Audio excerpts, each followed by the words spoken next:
Sean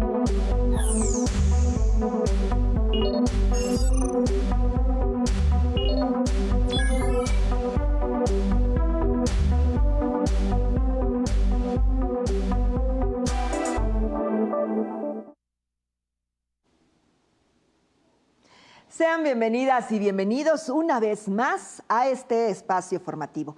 Hoy tenemos el gusto de iniciar una serie denominada Aportaciones de la Nueva Escuela Mexicana a la Educación, donde a partir de 4 sesiones se abordarán elementos importantes desarrollados por especialistas que nos compartirán temas como los siguientes: los componentes del plan de estudio para la educación preescolar, primaria y secundaria, y cómo debe entenderse el concepto de codiseño en el marco del modelo educativo de la NEM.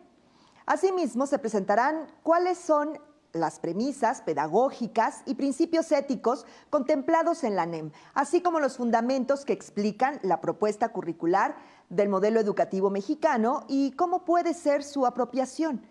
También atenderemos lo que deben tomar en cuenta y hacer las maestras y los maestros para identificarse como agentes transformadores del cambio educativo y consumar su autonomía profesional, así como para garantizar los derechos humanos, en particular lo que se refiere a igualdad sustantiva en la educación dentro del marco de la NEM.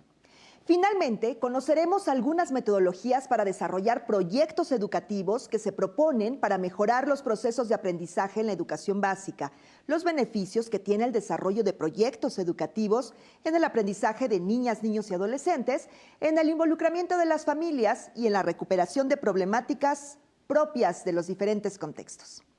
Este ciclo de conferencias es presentado por la Secretaría de Educación Pública a través de la Dirección General Aprende MX y la colaboración con la Dirección General de Formación Continua a docentes y directivos de la Unidad de Promoción de Equidad y Excelencia Educativa. También les recordamos que estamos transmitiendo de forma simultánea en nuestras redes sociales. El día de hoy comenzamos esta serie, la serie de webinars, con el tema Plan de estudio y codiseño de programas. La Nueva Escuela Mexicana reconoce que la educación es un asunto de interés público, por lo que el currículo de la educación básica debe comprender los intereses nacionales en su conjunto, que incorporen la diversidad de intereses, contextos, saberes y, por supuesto, experiencias locales. En este marco, el plan de estudio implica situar los procesos formativos en los que aprenden las y los estudiantes y el papel del cuerpo docente en el codiseño de programas para cumplir este objetivo. Bueno, y con la finalidad de profundizar en estos temas, tengo el gusto de presentar el día de hoy a la doctora Rosa María Torres Hernández. Antes de saludarla, acompáñenme a conocer su trayectoria. Rosa María Torres Hernández, doctora en Pedagogía por la Universidad Nacional Autónoma de México. De enero 2019 a la fecha es rectora de la Universidad Pedagógica Nacional, designada como coordinadora de la Comisión Plan de Acción de Igualdad de Género por parte del Consejo Nacional para la Coordinación de la Educación Superior. Actualmente es secretaria técnica de la Red Educativa Universitaria de Conocimiento y Acción Regional. Su trabajo de investigación está centrado en la formación docente y la educación. También colabora en el impulso de nuevas políticas y programas educativos en el ámbito nacional e internacional, desde nivel básico hasta educación superior. Cuenta con una producción editorial sobre educación básica, profesión docente y educación de las artes. A nombre de la Dirección General Aprende MX, le damos la más cordial bienvenida a este espacio, doctora Torres Hernández. Y antes de darle la palabra, le comento a nuestro auditorio que la conferencia de la doctora fue pregrabada por motivos de agenda. Sin embargo, contaremos con su presencia en vivo durante el espacio de preguntas y respuestas. Bueno, pues entonces las y los invitamos a enviar sus dudas y comentarios para que ella pueda responderlos más tarde. Y bueno, pues nuevamente agradezco su participación, doctora Rosa María Torres Hernández, y la escuchamos atentas y atentos. Adelante, por favor. Maestras y maestros, es un agrado estar con ustedes en esta reunión. Me dirijo a ustedes para compartir algunos elementos y comentarios acerca de planes y programas de estudio. Espero que sea de su interés. Bueno, una cuestión muy importante es de donde se desprenden los elementos clave de este plan de estudios. Un elemento central es sin duda el derecho a la educación.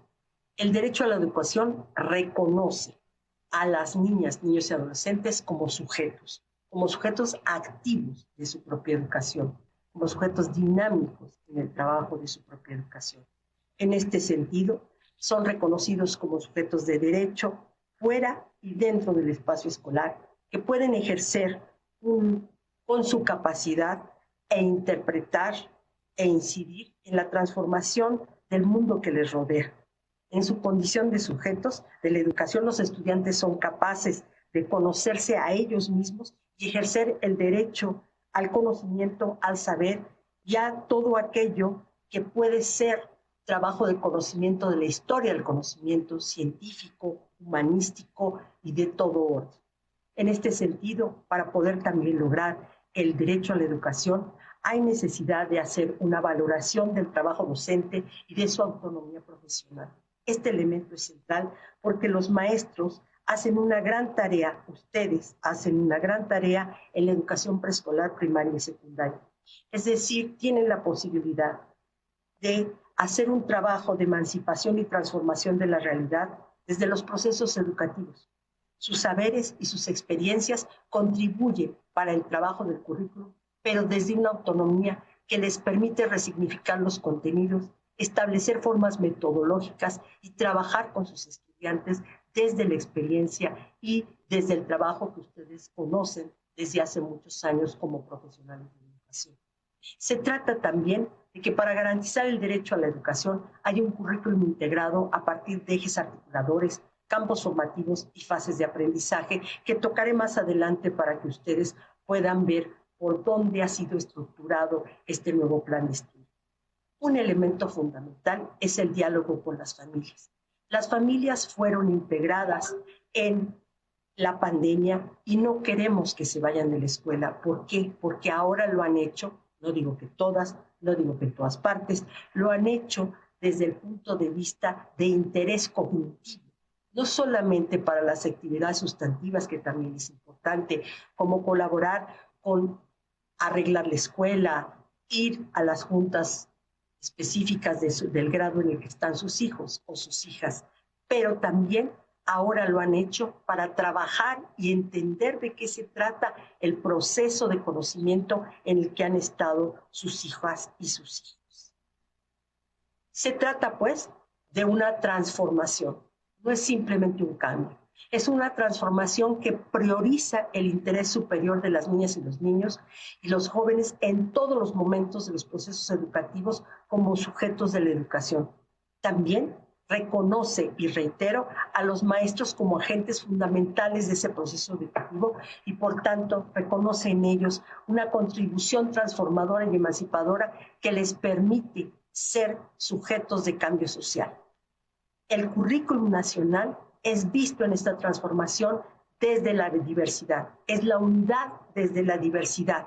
La Secretaría de Educación Pública asume la parte que corresponde a esto de lo común, pero al mismo tiempo hace de esto de lo común a partir de la diversidad.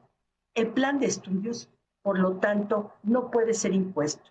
Lo que es el plan de estudios es una propuesta que convoca a todos y todas ustedes para que puedan sentirse y reconocerse en ese discurso del plan de estudio, en esa formalización que concreta la experiencia de muchos años de ustedes. Se trata entonces de no imponer un plan de estudios, sino de llamarlos y convocarlos a algo que denominamos el codiseño. ¿Por qué? ¿Por qué trabajar de esta manera? ¿Por qué ir por este camino? Porque la nueva escuela mexicana tiene como principio la dignidad humana y el derecho a la educación. Todos somos sujetos de derecho y por lo tanto debemos respetarnos entre nosotros y debemos asentar la importancia que tiene la dignidad humana nosotros como seres humanos, y por eso se dice que este plan de estudios es un plan de estudios que resalta el humanismo. Pero también de lo que se trata en la nueva escuela mexicana y por lo tanto en el plan de estudios es del bienestar y el buen trato, es decir, implica que debemos reconocernos a cada uno en nuestro derecho, pero también en nuestro bien. Somos parte de una sociedad que tiene un sentido posible de comunidad y por lo tanto debemos asentarnos en esta idea de bienestar para todos y todas. En este sentido, los maestros cumplen un papel fundamental en esta nueva escuela mexicana y además son parte de ese reconocimiento de la diversidad. Cada uno y cada una de ustedes son parte de lo diverso, de todo aquello que nos reconoce y nos destaca como sociedad mexicana. México está reconocido como el segundo país más diverso del mundo y por lo tanto debemos reconocer que diversidad y desigualdad vive entre nosotros y hoy necesitamos reconocerlo para tratar de trabajar en una unidad, en un bienestar y en un buen trato de todas y todos nosotros. Los elementos que articulan al plan de estudios tienen que ver con la integración curricular, la comunidad como el núcleo integrador de los procesos de enseñanza-aprendizaje. Tomaré la parte de integración curricular más adelante. Quiero decirles que el punto de la comunidad como el núcleo integrador de los procesos de enseñanza-aprendizaje es central. Es reconocerse en una comunidad, no solamente fuera de la escuela, sino como parte de una comunidad escolar y también como parte de una comunidad que nos distingue, nos da identidad y nos permite ser parte de algo común. En ese sentido, el trabajo de la escuela no está desligado de la comunidad. La escuela es parte de la comunidad y por tanto el trabajo que se espera de maestras y maestros es también una articulación con todos aquellos elementos de eso que llamamos el entorno, pero que es un entorno cultural, es un entorno social, es un entorno de relaciones entre todos que permita hacer una articulación entre la escuela y la comunidad. También estamos hablando de la autonomía profesional del magisterio. La autonomía profesional del magisterio es un elemento fundamental para el trabajo. Es la posibilidad de que los maestros logren esa gran tarea que es la enseñanza, pero con el reconocimiento de que son profesionales. Los profesores, las profesoras, son profesionales de la educación y por lo tanto han sido formados, tienen experiencia y han tenido un largo trayecto para hacer y poder decidir sobre muchas cosas que pasan dentro de la escuela y con la comunidad para poder trabajar el aprendizaje de sus estudiantes en la escuela. Tenemos también que poner acento en las relaciones pedagógicas. Durante mucho tiempo, las relaciones pedagógicas no fueron el centro de la escuela. Es un contrasentido, pero así fue. Muchas de las cosas que se establecieron dentro de la escuela no tenían elementos particulares de la relación pedagógica. Las relaciones pedagógicas son múltiples y se pueden hacer de muchas maneras. Una de ellas, sin duda, es la relación que el maestro tiene con sus estudiantes, pero también la incorporación de las familias al trabajo que se puede realizar con los estudiantes, con sus hijos, con sus hijas, y de esa manera crear una dinámica de relaciones mucho más complejas con integrantes de la comunidad también que van a la escuela y que enriquecen los puntos de trabajo que se pueden llevar a cabo con cada una de las niñas, niños y adolescentes. Esta parte de la relación pedagógica, de este vínculo pedagógico que es fundamental, que se da en esta relación entre el profesor, el estudiante, los contenidos, pero también, insisto, la comunidad, las familias y otros elementos clave que están alrededor de todo lo que significa la escuela. Por eso es que el plan de estudios ve al desarrollo de los sujetos, de los niños, las niñas y de los adolescentes, unido al aprendizaje. No ve al desarrollo por una parte y al aprendizaje por otra. Fundamentalmente, lo que sucede con el desarrollo y con el aprendizaje no es natural, es social. Y por lo tanto la escuela se responsabiliza en gran sentido de ese trabajo. No todos los estudiantes se desarrollan, disculpen, déjenme regresar, se desarrollan de la misma manera y al mismo tiempo.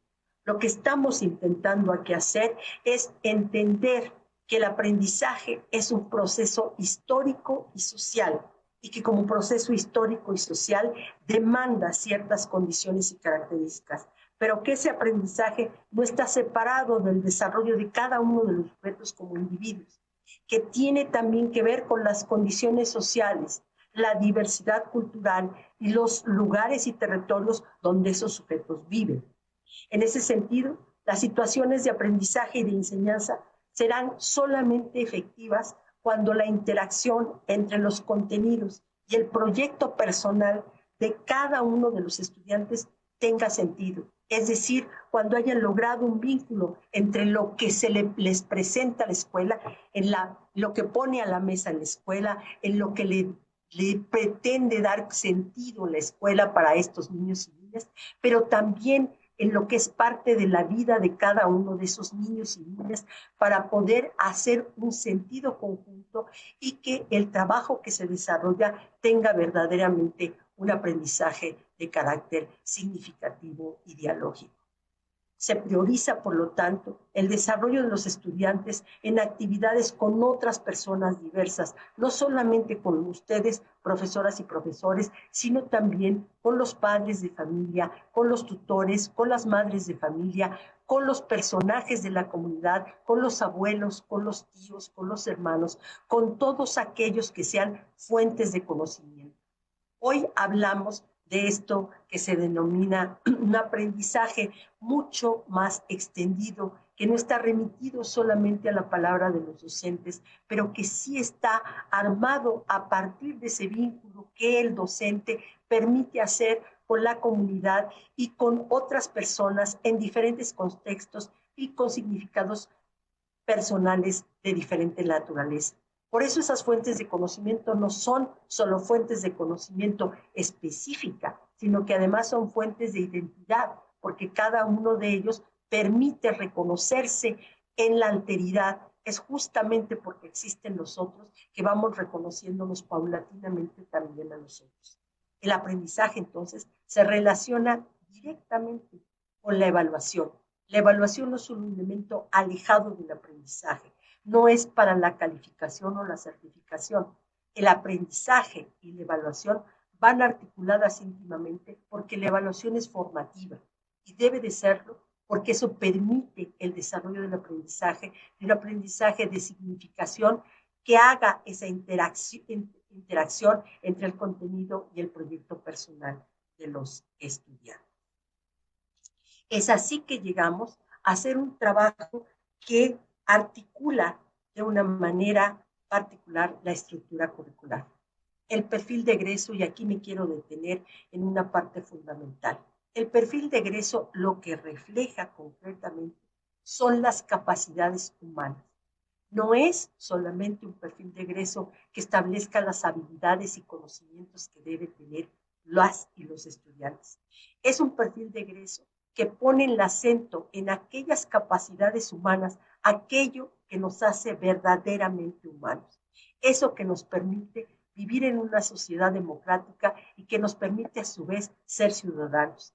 Por eso es que el perfil de egreso señala cosas como reconocerse como ciudadanos, vivir y reconocer el valor de la diversidad, valorar su potencial y cognitivas y físicas y emocionales, porque no hay condición humana sin emociones, sin cuerpo y sin cognición.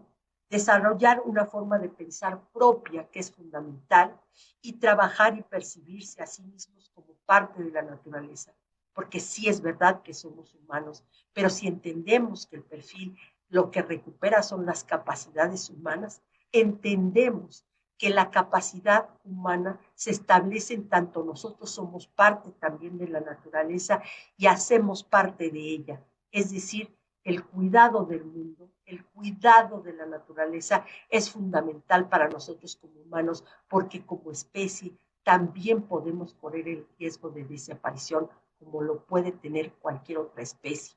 Tenemos que hacernos cargo de eso porque es parte de lo que nos hace la humanidad, que nos hace ser parte de la humanidad. En este sentido, también ahí está tácitamente establecido que reconocemos el derecho de los animales como reconocemos el derecho de los humanos. Solamente estoy dando algunas pinceladas del perfil de egreso que ustedes en el documento de plan de estudios pueden revisar con más calma.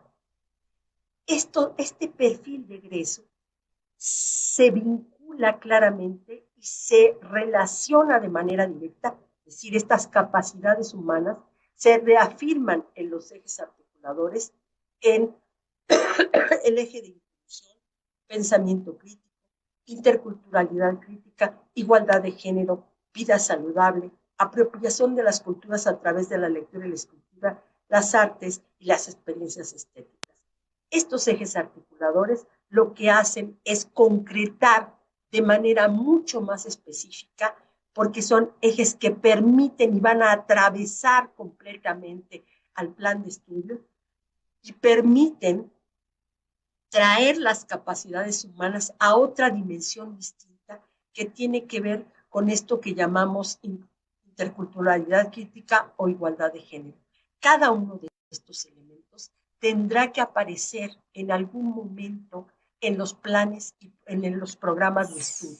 Esto es muy importante porque no son ejes declarativos, son ejes que permean y deben de permear directamente en lo que después van a ser los contenidos específicos, las formas metodológicas y las maneras de trabajo al interior de cada una de las escuelas y con las comunidades. Otro elemento fundamental son los campos formativos. Los campos formativos de lenguajes, saberes y pensamiento científico, ética, naturaleza y sociedades, de lo humano y lo comunitario. Estos ejes son básicos. Voy a detenerme en algunos de ellos. El caso de lenguajes. Lenguajes articula la lengua española, la lengua materna, fundamentalmente también la lengua de señas mexicana, la lengua extranjera y también las artes como lenguaje. Quiere decir que en los campos están integrados los conocimientos y los saberes que se han estructurado a lo largo de la historia de la humanidad y por eso son tan importantes estos campos formativos.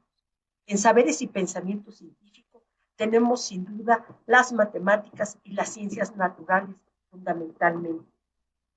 La ética, la naturaleza y las sociedades, ahí consideramos algunos elementos de la filosofía, de la ética, por supuesto, de las ciencias naturales, pero vistas también desde una mirada que tiene que ver con el medio ambiente, con esta idea de la naturaleza, con esta idea de conservación y de sustentabilidad.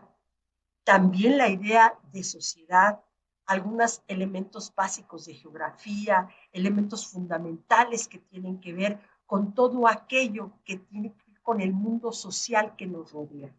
De lo humano y de lo comunitario es un campo que articula desde aspectos antropológicos, trabajo con el cuerpo desde la educación física, las nuevas tecnologías, elementos claves que van a dar sentido a esto que se considera lo humano y que nos hace habitar en lo común como seres humanos que somos. Estos campos, estos ejes, este perfil, se van armando alrededor de fases y grados. La primera fase tiene que ver con la educación inicial, la segunda con el preescolar, primero, segundo y tercero de tercer grado, fase 3, primaria, primero y segundo grado, fase 4, primaria, tercero y cuarto grado, fase 5, primaria, cuarto y quinto grado, fase 6, secundaria, primero, segundo y tercer grado. ¿Por qué fases y grados? Todo lo que hemos articulado en el campo del currículum no ha sido natural, ¿no? Antes, en el siglo XIX, no había grados, ¿sí? Había muchas escuelas que no funcionaban como grados y se fue dando poco a poco la gradualidad, es lo que conocemos como grados. Pero esos grados lo que hacen es, se han ido convirtiendo en procesos, sí, de articulación de gestión a lo largo de todo el desarrollo de la educación básica, pero también necesitamos las fases. Dirán ustedes, ¿por qué necesitamos las fases? Las necesitamos fundamentalmente porque las fases lo que están marcando es que hay un tiempo más largo que la gradualización para poder desarrollar, hacer el desarrollo particular de cada uno, porque no todos van a llegar al mismo tiempo en el proceso de su desarrollo. Y al mismo tiempo no todos pueden aprender de la misma manera y llegar al mismo tiempo, pero sí que tendrán un tiempo más largo, pero también de profundidad para poder establecer cómo se aprende y de qué manera cada uno va aprendiendo con la ayuda de los otros. Y esa fase implica todo ese proceso, el proceso de aprendizaje y de desarrollo que cada uno de nosotros tiene en su diversidad, en sus diferencias.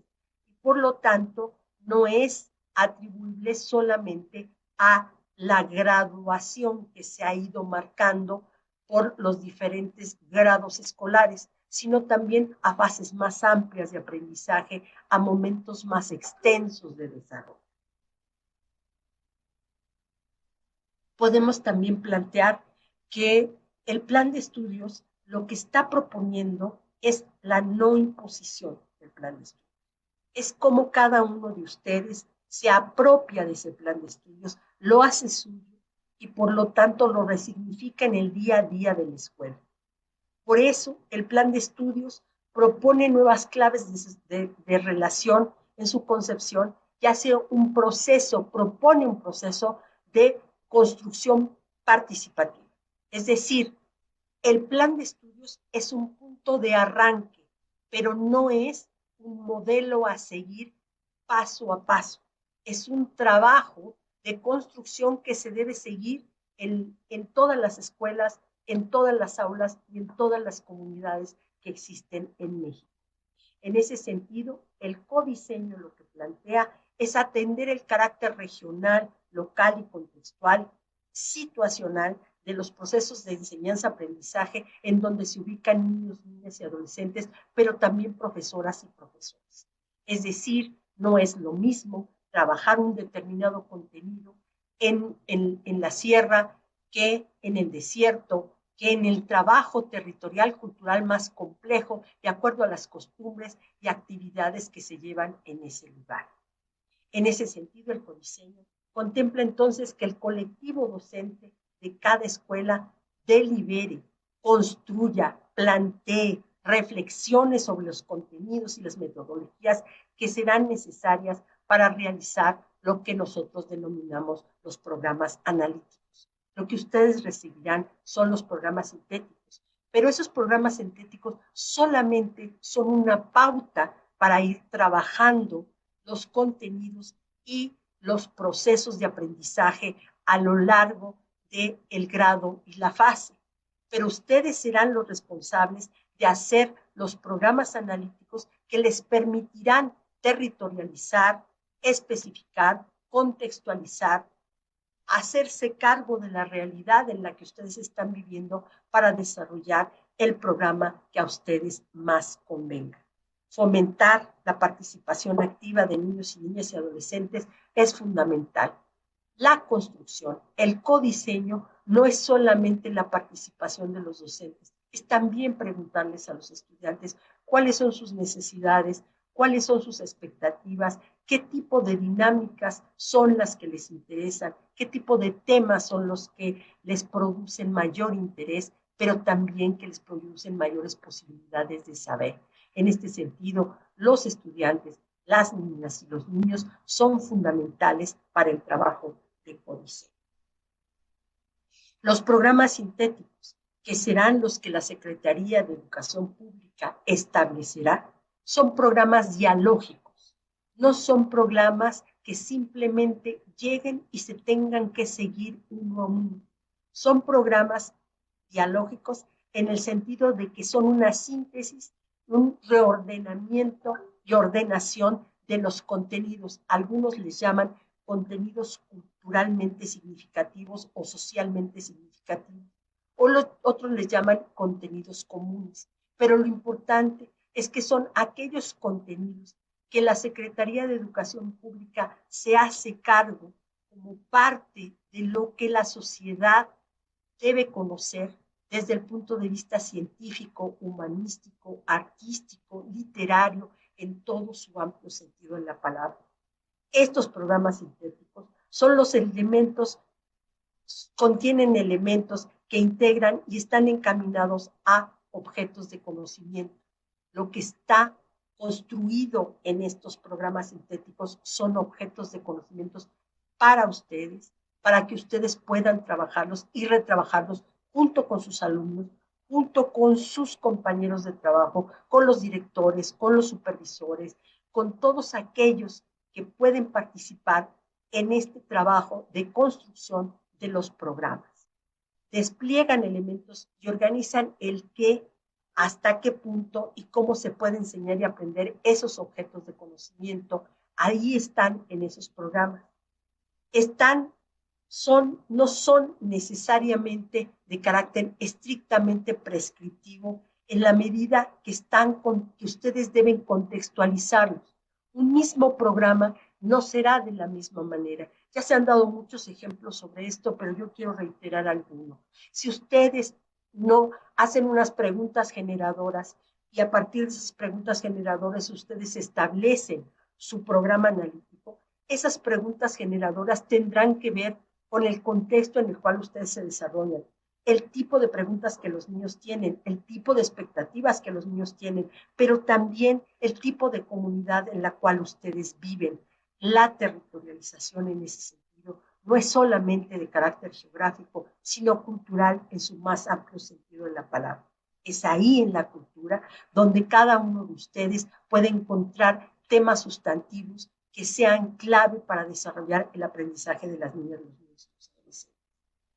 Esta contextualización, esta importante relación que se establezca entre los contenidos de los programas sintéticos y el contexto, son lo que podrán estructurar el trabajo como un proceso de construcción constante y cotidiano en las aulas, en la escuela y con la comunidad. Los programas analíticos, que son parte del codiseño, son una estrategia para la contextualización. Es una adecuación que cada uno de ustedes puede hacer como colectivo, porque esta parte sí es muy importante. Los docentes no existen en realidad en su individualidad. En la escuela lo que existe, lo que existimos, es un colectivo que nos permite tener un diálogo en el cual trabajamos y realizamos una convivencia y una colaboración que nos permite trabajar los programas sintéticos para ir desarrollando poco a poco nuestro programa analítico. El inicio del codiseño es sin duda el programa analítico. Es la toma de conciencia de que tenemos un espacio entre muchos otros que puede ser el Consejo Técnico Escolar para trabajar en colectivo, donde se analicen los programas sintéticos, donde se vean las características de aprendizaje que tienen nuestras niñas y nuestros niños. También el interés que esos niños y esas niñas tienen sobre determinados temas concretos, que puede ser la tierra, las aves, el agua, la violencia, la alimentación, o sea, todos aquellos temas que sean fundamentales para el trabajo, pero también el trabajo de articulación entre los contenidos que están en los programas sintéticos, los temas que puedan ser de interés de niños, niñas y adolescentes, y además los libros de texto que también serán fuente de información o aquellos elementos que las familias consideren pertinente que también se tienen que incluir como temas fundamentales en la escuela. El inicio del codiseño es en realidad a partir de los programas analíticos, de seleccionar un problema que pueda ser un problema de interés para todos y todas y sobre el cual se trabajen los contenidos que vienen en los programas sintéticos. Plantear de manera clara ese problema y abordarlo, ya sea por proyecto, ya sea por la enseñanza por problemas, ya sea por enseñanzas globalizadoras. Cada una de estas cosas son para ustedes fundamentales y muchos de ustedes ya tienen experiencia con este tipo de trabajo. Pero si no la tuvieran incluso, creo que el colectivo puede ayudar a entender qué significa todo esto de seleccionar un problema y tratar de trabajarlo a partir de proyectos. Para eso tendrán el apoyo de los libros de texto, pero también tendrán el apoyo de algunos de los documentos que fueron enviados para el primer Consejo Técnico de este 28 de octubre. El codiseño del programa escolar establece las actividades a realizar, los materiales que ustedes seleccionen para ese trabajo, algunas maneras de evaluación formativa y las formas de integración de los diferentes campos, sin descuidar un elemento que es central, los ejes. No todos los ejes tienen que aparecer a lo largo de todo el trabajo de un proyecto, pero sí que siempre tiene que aparecer alguno de los ejes, porque los ejes, insisto, son lo que dan sustantividad a las capacidades humanas. No olvidemos que el punto de la igualdad de género, por ejemplo, el poder entender por qué y cómo nos organizamos en las actividades del hogar, cómo y quiénes son los que realizan determinado tipo de actividades, cómo y qué, cómo trabajamos frente al mundo, cómo armamos, por ejemplo, en este cuidado de nuestra vida saludable, cómo armamos nuestra propia alimentación, qué tipo de trabajos realizamos para poder tener una vida sana, es para nosotros una responsabilidad de todo ciudadano y sin duda los niños y las niñas tienen clara esta posibilidad de armar y estar en este proceso de los ejes articuladores como elementos centrales de cada una de nuestros trabajos. Yo quisiera dejarlo aquí, me parece que hemos dado algunos elementos de este trabajo y solamente quisiera invitarlos, no solo a escuchar estas palabras mías que finalmente simplemente sirven para trabajar con ustedes, sino los conmino algunas preguntas para que podamos seguir dialogando y poder dar algunos otros ejemplos. Muchas gracias. Excelente conferencia, doctora Rosa María. La audiencia que hoy nos acompaña ha mostrado mucho interés en el tema y si me permite voy a leer algunas preguntas, también algunos de los comentarios que ya nos hicieron llegar. Muchísimas gracias a todas y todos. Y aquí, doctora, tengo de Francisco Guzmán. ¿Cómo está, doctora? Qué gusto saludarla. Hola. Bienvenida. Felicidades. Una conferencia por demás importante, necesaria y aquí está demostrado en las preguntas y en los comentarios. Dice Francisco Guzmán, la autonomía magisterial nos permite hacer el consejo técnico de manera comunitaria, es decir, reunir a los 3 niveles de educación básica a fin de tomar una misma temática comunitaria. ¿Qué nos diría, doctora? A ver, yo creo que para aquellos que es factible, creo que sería recomendable que un consejo técnico acudiera a los diferentes niveles, ¿sí? O sea, yo creo que eso sería lo ideal. ¿Qué es lo que va a pasar en realidad? Y ustedes lo saben mejor que yo, porque ustedes han vivido todos los diferentes procesos que han tenido que sortear a lo largo de muchos años. Lo que va a pasar es que hay momentos de transición y diferencias muy claras. O sea, hay algunos que van a poder rápidamente trabajar de esa manera como lo están planteando Francisco Guzmán y otros que no.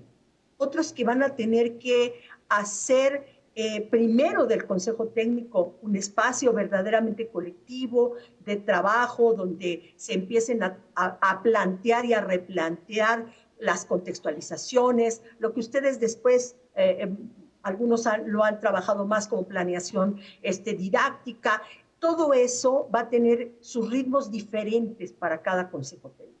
Ahora, ¿es recomendable que hubiera un trabajo más comunitario? Sí, yo creo que sí. Creo que es la oportunidad que tiene también el consejo técnico de abrirse al conjunto de lo que llamamos la comunidad, que en realidad también está dentro de la escuela. O sea, la escuela también tiene a la comunidad ahí y creo que hay que compartir. Y muchas escuelas multigrado, muchas escuelas comunitarias, muchas escuelas incluso generales lo han hecho este tipo de trabajo. Lo que se está proponiendo ahora es que sea un trabajo sistemático que permita que todos ustedes vayan armándolo como lo han hecho en muchas ocasiones. Ahora, no todos lo han hecho y no para todos es recomendable armarlo desde un principio. Creo que ustedes tienen ese, insisto, ese pulso que es necesario de cómo está su condición de su escuela y de su comunidad para poder ir incorporando poco a poco estos procesos.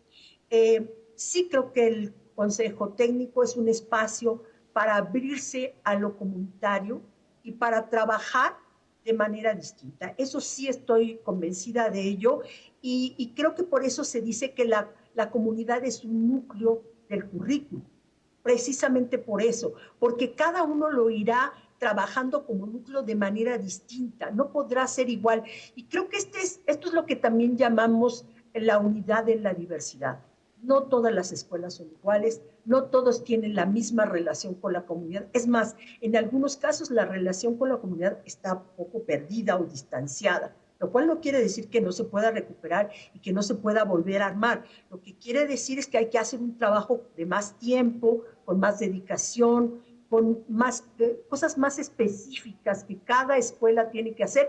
Incluso ustedes saben perfectamente bien que hay diferencias hasta por turnos, ¿no? O sea, puede haber que el turno matutino tenga un distanciamiento más a nivel comunitario y por diferentes razones, por una historia de manera distinta, el grupo de la tarde, el grupo de maestros de la tarde y de estudiantes de la tarde tienen una relación mucho más armada con la comunidad. Ahí parece mentira, es la misma escuela, incluso a veces hasta puede ser que sean personal común, ¿no? Como en las escuelas de tiempo completo, y sin embargo, no es lo mismo para los que están en un turno que los que están en otro. Creo que ahí sí hay que tener consideraciones muy particulares para saber cada uno por dónde ir y hasta dónde ir trabajando, pero lo ideal, por supuesto, sería eso. Muchas gracias. Gracias por esta respuesta. Doctora, dice Patricia Flores, ¿cuál es la diferencia entre la planeación didáctica y el codiseño? Primero, gracias a Francisco, no le di las gracias por su pregunta, gracias a Patricia Flores. Me dirigiré a Patricia, pero evidentemente que me estoy dirigiendo a todas y todos ustedes. Hay un asunto de diferencia. Ustedes han hecho planeación didáctica de diferentes maneras a lo largo de la historia de su profesión, sin duda, y desde antes de que fueran maestros frente a grupo en su formación inicial, cuando hicieron sus prácticas, cuando fueron acompañados por otro maestro. Pero aquí hay un detalle que me parece que es fundamental y que sí quisiera señalar.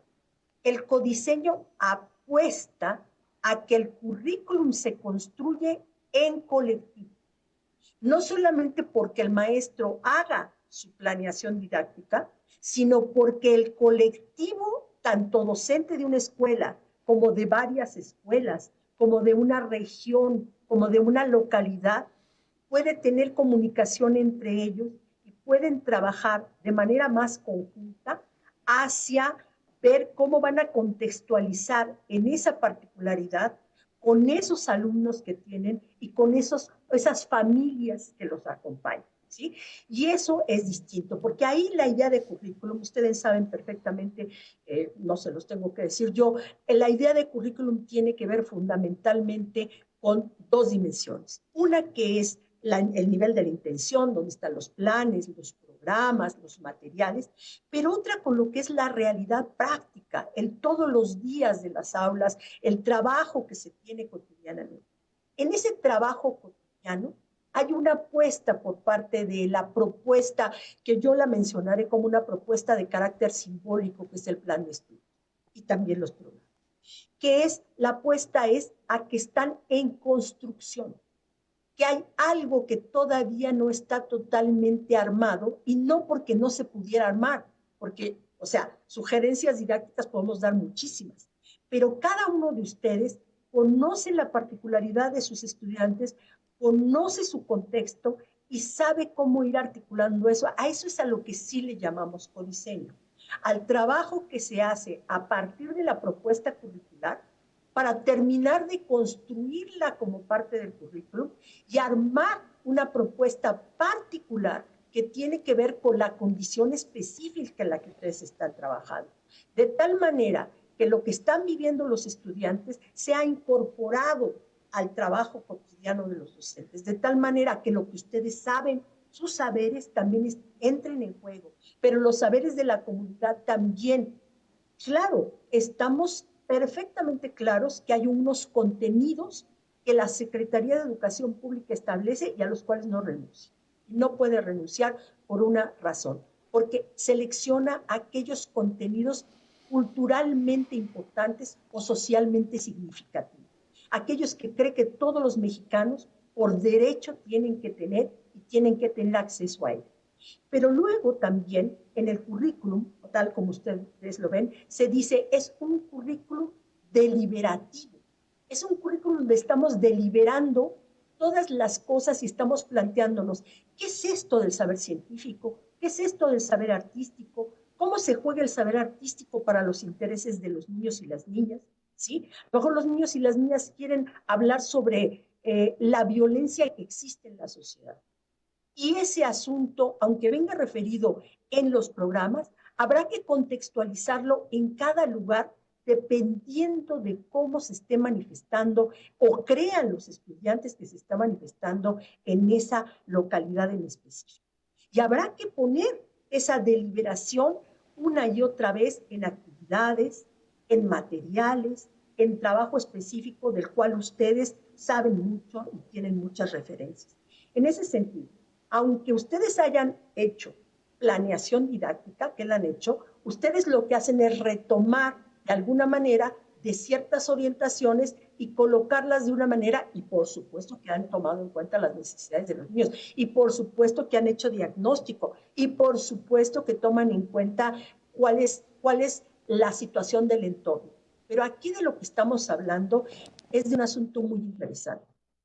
Ver el contexto no solo como lo que nos rodea, sino ver al contexto exactamente como parte del texto que nosotros queremos trabajar en el plano didáctico. Es decir, incorporar todos los elementos que son parte de la vida cotidiana de ese lugar, que hacen parte de los saberes y que además tienen relación y hacen preguntas o plantean problemas al respecto de la realidad que podemos llamar para el programa. Entonces, ¿cómo enlazamos eso? ¿Sí? Con los diferentes planteamientos que hace el programa sintético. Ese es el punto fundamental. No verlo como algo que está alrededor de, sino que está inmerso en, es decir, está inmerso en el proceso propio de aprendizaje de niños y niñas. No es que haya algo que esté afuera y algo que esté adentro, sino algo que está completamente interrelacionado. Las formas como en la familia se reparten los roles específicos para, por ejemplo, hacer la comida, es una cosa que está al interior del contenido específico que se trabaja en la escuela. Y ahí es donde llamamos lo curricular, porque es un asunto de fondo. No es solamente hacer una planeación, digamos, retomando algunos elementos, sino poner también sobre la mesa, dicen algunos autores, ¿no? O sea, ¿qué se pone sobre la mesa? Poner sobre la mesa también es poner sobre la mesa los saberes, aquellos saberes claves prácticos, por ejemplo, que tienen las familias para resolver cierto tipo de problemas, ¿sí? Y cómo los saberes científicos, el conocimiento científico aporta también elementos para comprender eso, ¿no? Problemáticas como, por ejemplo, insisto, la violencia o como, por ejemplo, puede ser el juego, la recreación, el derecho que todos tenemos al ocio, ¿no? Y que puede ser muy importante, o por qué podemos producir determinado tipo de ritos y de fiestas ceremoniales en nuestra comunidad y son particulares y qué tiene que ver con otras fiestas ceremoniales que se hacen en el mundo. Eso tiene que ver con un proceso curricular, ¿sí? No solamente es cómo diseño mi plan. Y además porque hay una cuestión del currículum deliberativo y del currículum que trata de armar una lógica de praxis, ¿no? No solamente de cómo hacer las cosas, sino cómo pensar las cosas y cómo rearmar las posibilidades de verlas. O sea, muchos lugares desde donde ir viendo, donde ir encuadrando lo que vamos haciendo. Entonces, a eso es a lo que le llamamos currículum. Le llamamos currículum a esta posibilidad realmente de pensar, ¿no? De pensar el conocimiento, de pensar las formas de relación, de establecer los mecanismos. Y por eso es que la planeación didáctica es una parte, pero no es necesariamente la parte del codiseño. La parte del codiseño implica una coacción entre los colectivos docentes, una escucha de los estudiantes y un trabajo directo también con las familias. E invitar también a la comunidad, a los miembros de la comunidad, a que formen parte del aprendizaje, que se den cuenta que ellos son fuentes de conocimiento, que esa persona que toca a lo mejor la guitarra o que compone determinado tipo de coplas, es muy importante que vaya a la escuela porque es una fuente de conocimiento de alta riqueza cultural. Y entonces eso es a lo que le llamamos el codiseño, algo que se hace entre muchos y se hace desde la interacción de muchos para poder comprender, pero sobre todo para poder plantearse y, digamos, dialogar acerca de lo que está pasando en el aprendizaje con niños y niñas. En ese sentido, es de alguna manera poner en el centro el punto de la importancia que tienen los niños y las niñas. Es como si todos, incluidos ellos, se hicieran cargo del aprendizaje de estos niños y niñas. Cada uno se hace cargo desde donde puede, desde donde tiene su propia historia, pero no solo el maestro, sino todos nos hacemos cargo. No es que el maestro de primer grado se haga cargo del primer grado, incluso en la secundaria, que sé que es tan difícil, porque es muy, muy difícil, porque pues muchos de los maestros tienen que andar de una escuela a otra y tienen que ir trabajando porque necesitan hacerlo así, porque tienen necesidades específicas. Pero también es cierto que hay posibilidades de hacer diálogos entre los maestros y empezar a pensar cómo los que pertenecen a un mismo campo formativo pueden trabajar de mejor manera de conjunto para poder hacer este trabajo dentro de lo que es el codiseño. Es decir, todos colaborar para una construcción del currículo. Ese es el punto. Y no solamente el maestro y los alumnos, no la directora, no el maestro, sino también la comunidad, los niños, ¿sí? Los padres de familia, las madres de familia, ¿sí? Todos aquellos, los hermanos, los tíos, ¿no? Y en eso ustedes tienen experiencia. Han hecho que los padres de familia, por ejemplo, se apunten para ir y leerles a los niños, ¿no? Cada semana alguno de ellos va y les lee a los niños. O que haya algún padre de familia que vaya y cuente, o madre de familia, cuente cómo está su trabajo, en qué trabaja, por qué trabaja en eso, o qué dificultades tiene en el trabajo. Me parece que esto es sustantivo, porque ahí es donde empieza la construcción, digamos, una especie, lo voy a decir yo así, una especie como de rizoma, ¿no? Una especie como de raíz más gruesa que se va engrosando poco a poco, y no solamente la perspectiva del maestro, sino cómo cada quien va aportando diferentes elementos para ir construyendo el currículum, entonces todos pueden ir armando una densidad que va a ser lo importante de esa experiencia. Y esa experiencia, además, va a ser muy útil también para el sistema educativo nacional. O sea, porque yo creo que no se trata solamente de estar en mi localidad, sino que algo de todo eso va a tener que ser después pensado por el sistema para decir, sí, hay cosas que se tienen que trabajar y que se van a poder trabajar de la mejor manera y que no son como se habían venido trabajando hasta ahora. Creo que ese es el aprendizaje que el sistema va a tener que tener a partir de ustedes como maestras y maestros. Gracias, doctora. Comentarios, Lourdes Patricia Victoria Cumul comenta, señalamientos verdaderamente importantes, muchas gracias. Héctor Rodríguez Agustín, la diversidad es uno de los aspectos más importantes del desarrollo integral del individuo, implica reconocer como inicio que todos somos diferentes y no imponer una estandarización, ese es otro comentario. Aquí una pregunta, AdsEsp pregunta, buenas tardes, ¿cómo podemos incentivar la participación de los padres de familia en la educación de los alumnos con problemas emocionales? Doctora. A ver, sin pretender dar una respuesta, porque a veces suponer que uno da una respuesta tampoco es lo más adecuado, porque creo que ustedes están frente a los niños y sería muy pretencioso de mi parte decir que yo tengo la respuesta. Pero sí les digo que yo he visto, qué experiencia es la que yo tengo con muchos maestros en este trabajo. ¿Qué es lo que yo vi? Hicimos una investigación de trabajo en tiempos de pandemia. Una de las cosas que uno ve es cómo se fue distanciando, cómo llegamos en el momento de la pandemia con una distancia muy amplia en algunos casos, no en todos, por fortuna, de la escuela con las familias, ¿no? Primero porque la escuela, a pesar de que sabe que no es así, e incluso que lo comprende de esa manera, que ya no existe la familia nuclear, o sea, que no hay un padre, madre e hijos, sino que en realidad las familias ya son muy diversas y tienen múltiples maneras de trabajar. Hay una idea que uno quisiera que así fuera, que la familia fuera mucho más nuclear, mucho más compacta, porque sería mucho más fácil hacer el trabajo. Lamentablemente esa no es la realidad y quizás ni siquiera tiene que serla, porque también las familias cambian, porque también es necesario el cambio de las familias y porque también darán otros frutos diferentes a los que dio en algún momento la familia nuclear. Hoy tenemos otro tipo de familia, otro tipo de consideraciones.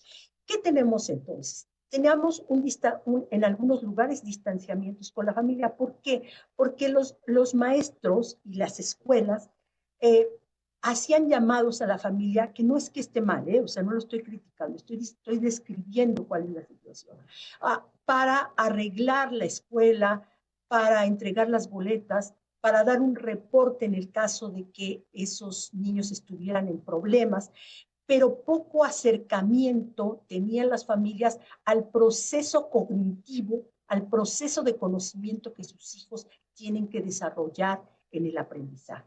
De hecho, lo comprendían poco, no entendían por qué el maestro pedía determinado tipo de tareas, no se entendía por qué se llevaban un tiempo determinado en aprender un cierto tipo de operaciones, como las fracciones, ¿no? O sea, ¿por qué enseñarlo en un grado? ¿Por qué no enseñarlo en el otro?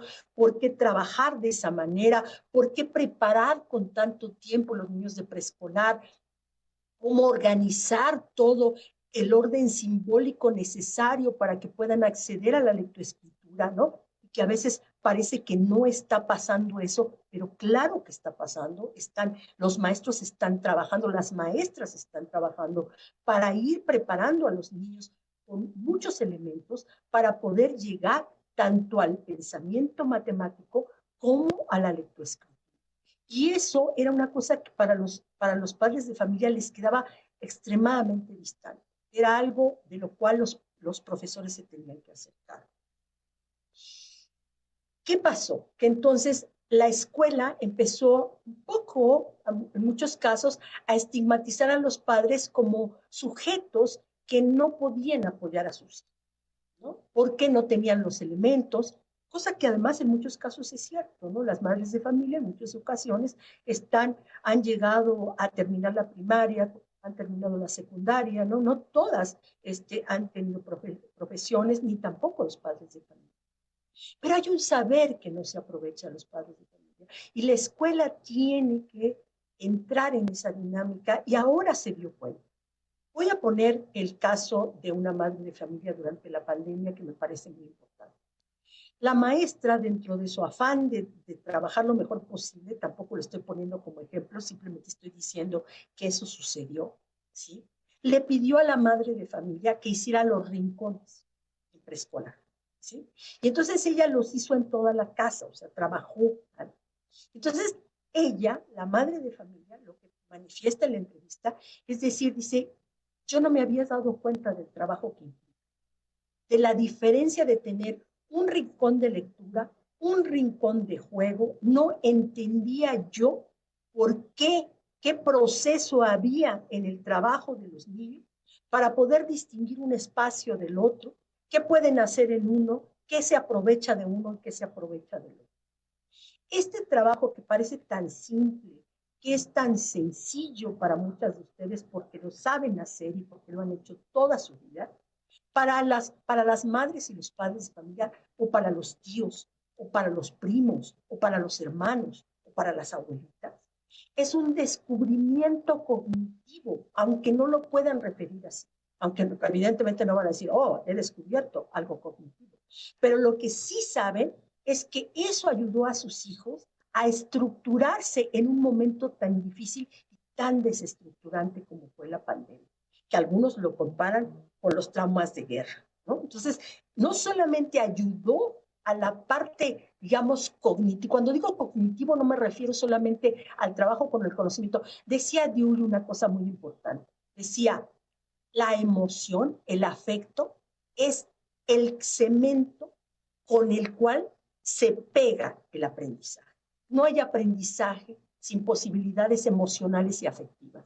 No existe eso, ¿sí? Y entonces ahí está cómo se puede trabajar con los padres de familia en un trabajo que no es fácil, porque ha habido una distancia muy fuerte y porque además se tiene mucha desconfianza de un... Los padres de familia han tenido desconfianza de la escuela y la escuela ha tenido desconfianza de los padres de familia. Volver a articular eso nos va a llevar tiempo, no va a ser fácil, pero lo que no podemos hacer en este momento, y ese es mi punto de vista, es dejar la oportunidad de hacerlo. ¿Por qué? Porque muchos de esos padres, muchas de esas madres, muchos de esos tíos, muchos de esos primos lograron ayudar a esos niños en un momento clave de la historia de la humanidad, no de la historia de México, ni de la historia de sus familias, de la historia de la humanidad, para poder seguir aprendiendo a pesar de que no tenían las condiciones. Y eso los colocó a todas las familias y también a la escuela ante la necesidad de reconocer que la interacción y el trabajo conjunto es un trabajo fundamental si realmente queremos que los niños y las niñas aprendan y aprendan de otra manera.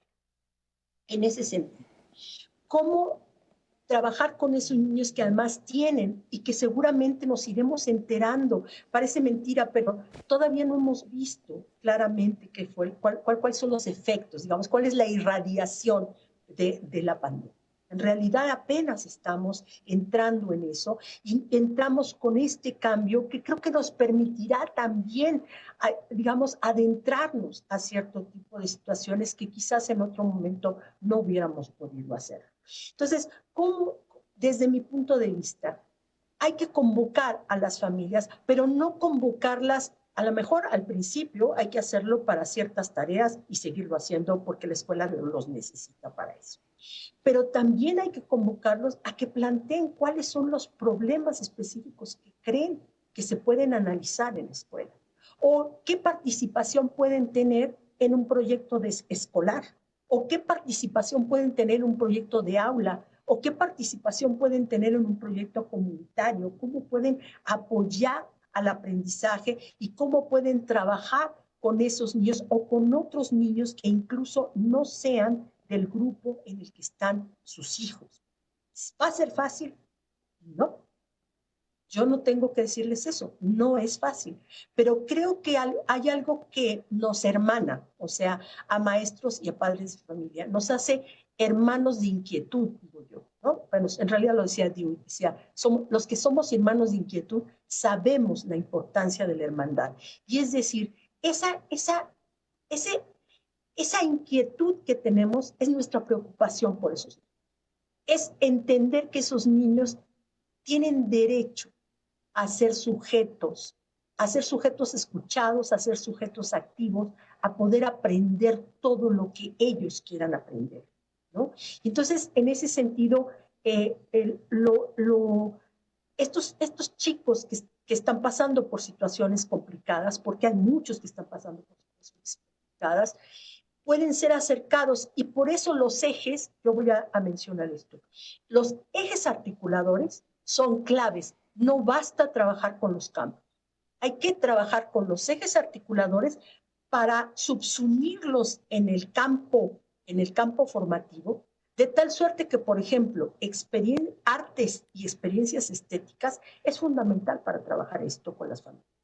es una colaboración y un empezarse e involucrar desde las artes, desde la producción, desde la imaginación, desde el trabajo fundamental de poder apreciar las artes y poder entender, y cuando digo las artes me refiero a las artes populares, a cualquier tipo de arte que nos rodee, y creo que eso es fundamental. Ahí es donde el afecto se despliega, pero el afecto no está separado del pensamiento racional, ¿eh? O sea, el afecto es parte del pensamiento racional, de lo que cada uno de nosotros piensa fuerte y claramente, pero también siente y puede trabajar. Nos decía Ana Abramovsky cuando estábamos revisando lo del plan de estudio, nos decía, la indignación social o la indignación de una persona también es un sentimiento. Y no tiene que ser, no es un mal sentimiento, es simplemente un sentimiento social a veces ante las injusticias. Y eso también es importante, ¿no? Ante la violencia también. Uno se indigna, ¿no? Entonces eso se vale también en la escuela y se vale para muchos chicos que a lo mejor no lo pueden expresar con palabras, sino lo tienen que expresar con otros lenguajes. Por eso es que las artes están en el campo formativo de lenguajes, porque son formas de expresión que no es por la palabra o por la escritura, puede ser por el dibujo, puede ser por el movimiento del cuerpo, puede ser por el trabajo directo con la pintura, puede ser directamente con hacer algún tipo de trabajo con la música, ¿no? Con el sonido, ¿no? Con el sonido del cuerpo, ¿no? Que uno va trabajando y va entendiendo qué es lo que quiere expresar, que a lo mejor no lo puede expresar con palabras. Ese es lo que yo creo que hay que ir articulando con las familias, que hay que ir planteando con las familias, porque fue factible en algunos casos y creo que eso no hay que perderlo, porque perderlo sería, eso sí, una gran pérdida para la escuela. Muy bien, doctora, muchas gracias.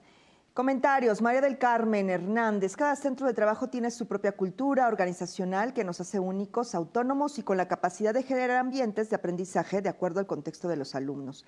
Pati Ramírez, será muy interesante involucrar a los alumnos en construir su propio conocimiento y darles la oportunidad de elegir qué quieren aprender.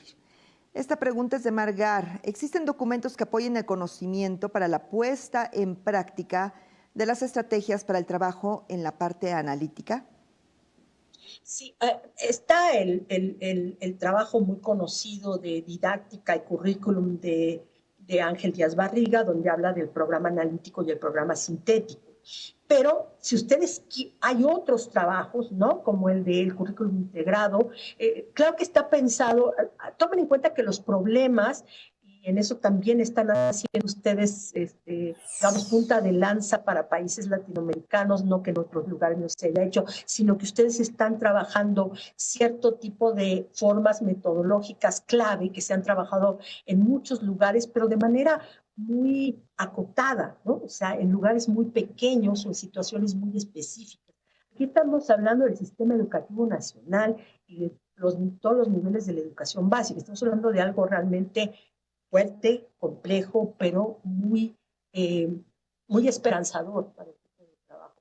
Le voy a poner yo como ejemplo, yo colaboré en algún tiempo con una escuela, con escuelas de tipo activa y siempre pensaba, a mí me encantaría que todos los niños pudieran trabajar de esta manera.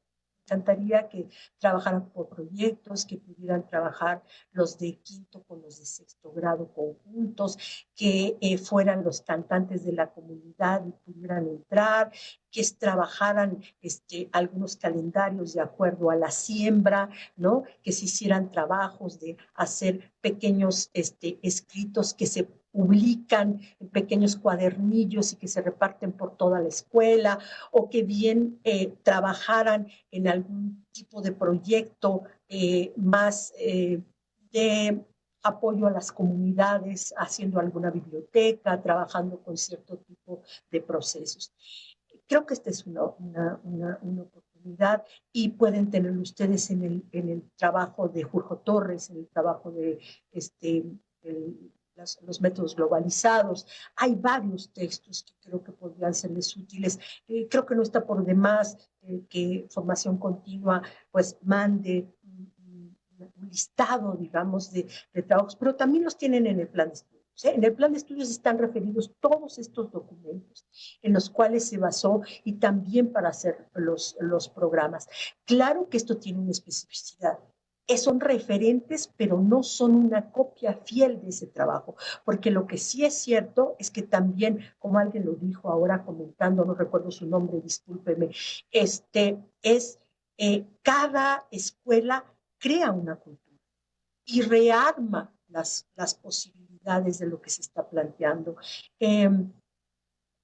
Yo creo que esto es muy importante y creo que también esto le da un nuevo sentido a lo que es la educación desde la escolaridad, ¿no?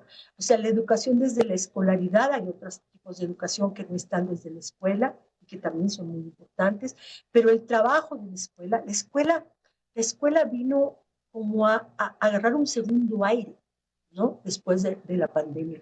La sociedad reconoció a esos sujetos que por algún momento perdieron reconocimiento. Se dio cuenta de la importancia social y cultural que tenían los agentes educativos, que son los maestros. Son agentes culturales clave para la sociedad.